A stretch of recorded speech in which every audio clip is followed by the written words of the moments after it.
Welcome, we are in Hansa Studios in Berlin, recording the new EZdrummer 3 core library. At the moment we're doing drums in the Marble Room.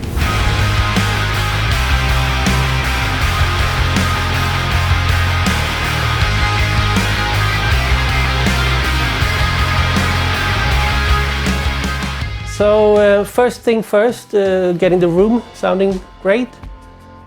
We've been playing around with a few options. Right now we have great M50s, which I would say is you can't go wrong with, and it's probably the best room mic in the world. We also had some 87s, all in Omni. I've been running a mono room mic, compressed, either 47 or this M49 in Omni. 47 was in cardioid to get a bit more focused. Having a Royer down here to capture a bit more of the low end and the oomph further away from the kick drum. I mean, these could be used together. That's why I try to kind of have them in a line, but because it's a figure of 8 and an Omni, it's not so critical, I think. Especially this is a stereo Royer, SF12, that's been moving around a bit. And because it's hard to explain, but I have an old Pi compressor in that one that has also a delay inside, so it's not so critical with the phase on this one. First of all, you see there's loads of microphones here and much more than what I would usually use for recording a drum kit. So the idea behind this all mess of cables and mics is we can change the libraries quite easily. We can go wide stereo rooms, mono room, a bit darker room sounds. You could just use these two as a mono room with the closed mics. So obviously you can use them all. You could just use them without the closed mics. So that's why we have so many varieties. This is a similar setup for the main live room, which is out here. It's not at all reflective, so I had to play a bit with where to place the microphones. So we had a set of AKG 414s in cardioid facing the controller window, capturing a reflection. And I had this SF12 in this room with the doors open to capture some air. But the general setup of stereo mono room mics was very, very similar.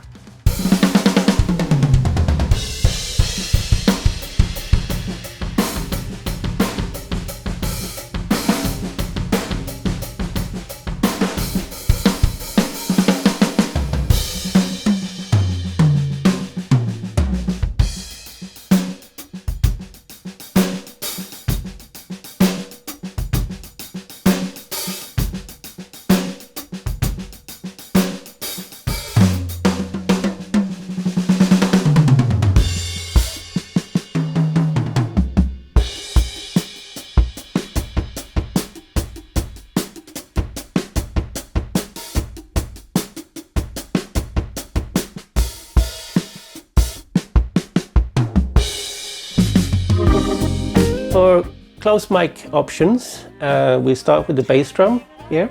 So inside I use most of the time a U47 FET. I prefer it to be as close as this front head facing the beater. That's where I can capture the most nice low end. If I miss some attack, I can move it slightly in, but normally I don't like that. I would then change it to another mic. And with a combination of AKG D45 and an NS10 subwoofer. That's been the main mics for bass drum this session. Outside in the other room, so far we changed to a D12, and the 47 FET was where the 45 was. Continue with the bass drum. So we have the Lavalier mic. It's a technique I picked up from someone in Chicago. So that one adds a bit more whole picture of the bass drum or attack. Moving to the snare drum, I use a combination of 3 mics. At the top, I normally have this combination, a 57 and a AKG 451, 452. Underneath is a 57. That's been my go-to for a long time. Sometimes if I feel the AKG is too bright, I would switch it to a KM84. Then all the toms. This is a 4-tom kit. We had 5 or 6 toms. They all mic'd with Josephson E22. This mic is also developed by the same Chicago person, one of the best engineers. So I like to mic top and bottom like this. The top is more, something like this, facing where the stick is hitting the tom. The bottom mic is trying to be as center as possible underneath each tom. These mics are totally flat. Always when I record toms, they are flat. I mean, basically, you get free low end and tone, and you get attack. So you just find the combination you like. For close miking hi-hat, I've chosen the same mic as the snare, 451 AKG. Same with the ride. Ride, the position is normally around about here at the bell side. Hi-hat is sometimes angled to the area where it plays, or sometimes I could go, if I look for another little bit thicker sound, it could be there. And these AKGs are really good on picking up the high frequencies in a very nice way. Again, I don't need to EQ them, they are flat. It's all use mics that gives me the sound instead of reaching for the EQ.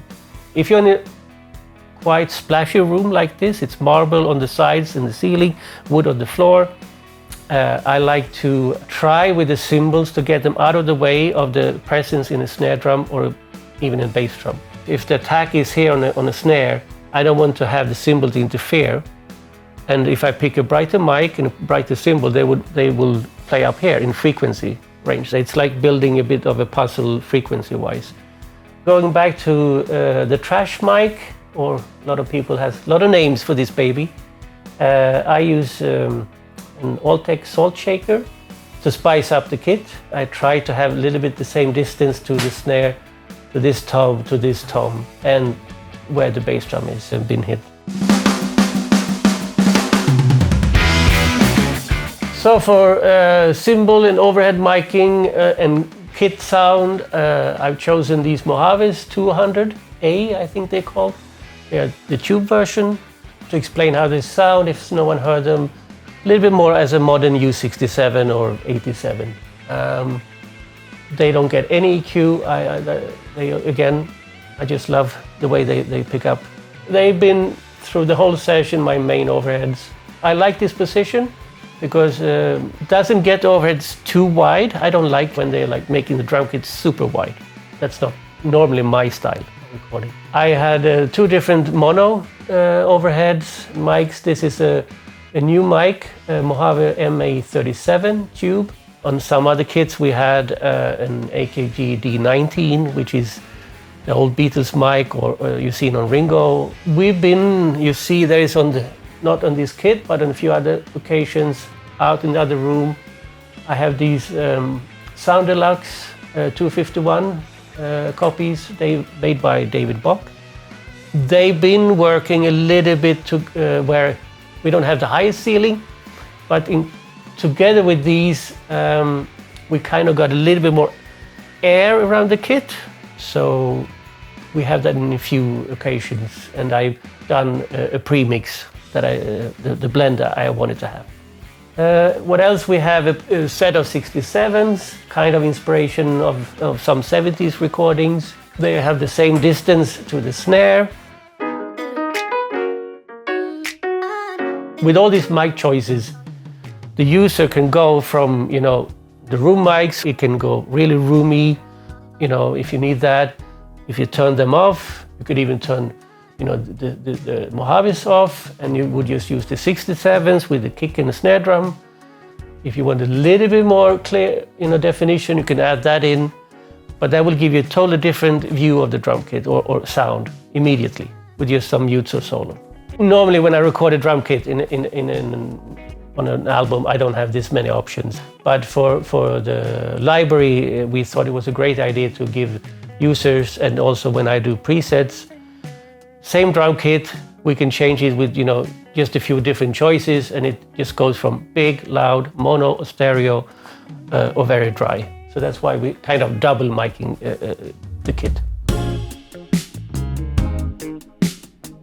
So yeah, now I talked and showed you a bit about the mics and positions we've been using in the two main rooms. And after that, we have one more room to do, which is my favorite. It's next to here, the vocal booth of Hansa, where we will try to squeeze in a few couple of kits. The closed miking will be extremely dead and focused. And I will put some mics in other spaces with doors open, so we can capture some room that can be fun in the presets later.